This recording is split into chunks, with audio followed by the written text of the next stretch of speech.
auzu billahi mina seytaani rajimi bismillahi rahmaani rahimi asalaamaaleykum wa rahmatullahi wa barakaatuhu. ginnaaw benn sante yàlla julli ci yonentam ba Seydina Muhammad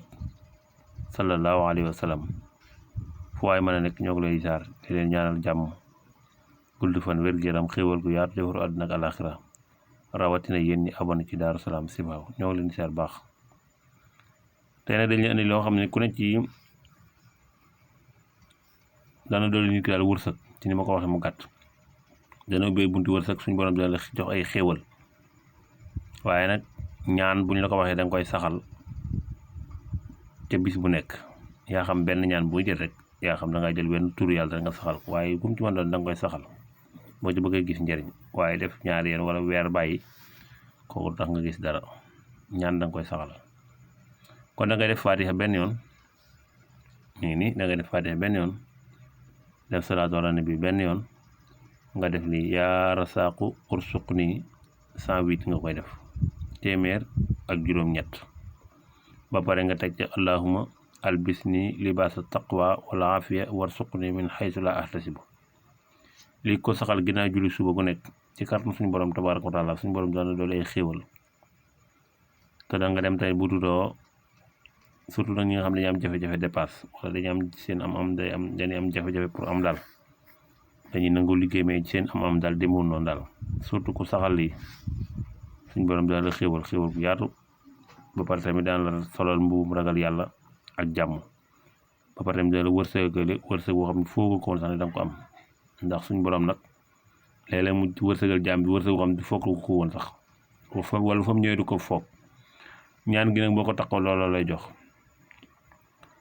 suñ borom dana la wërsëgal ubbi say bunti wërsëg dana la xéewalal surtout jamono ji léegi jafe-jafe yi dafa bari surtout wàllu am ñoo xam dañuy xëy ba ngoon jot duñ mën am sax dépense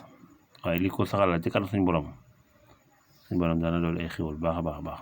kon da ngay def fatiha benn yoon ginnaaw julli suba rek nga koy def boo mënee boo jullee gee ba pare tamit nga dolliwaat ko ci mu gën a baax ndax lu baax du doy nit ki nag daa war di ñaan yàlla te bañ a découragé ndax ñaan yàlla mooy lépp yàlla moo ne ud'uuni fa astajib lakum ñaan leen moom may leen nit ki dana ñaan yàlla lu mat 20 ans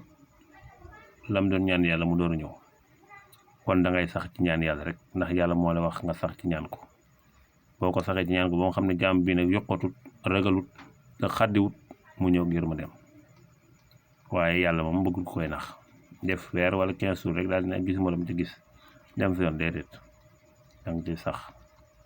kon da ngay def faatee benn yoon rek nga teg ca allahumma salaatu ala nabi ba man ba pare nga teg ca loolu mu bind yaa rasaqu ursuqni 108 li mooy yaa rasaqu ursuqni 108 rek nga koy def moom ba pare na nga teg ci ñaan gi allahumma albisni libaasa taqwa wala afiya warsuqni min xaysu la ahtasibu benn yoon nga koy wax daal di ñaan sa soxla kon ñaan ko am solo la ñu ngi leen di ñaanal jàmm gudd fan wér xéewul yaatu defaru àddina ak àllaaxira di ko sàkku ci yéen tamit nag asalaamaaleykum wa rahmatullahi wa barakaatuhu.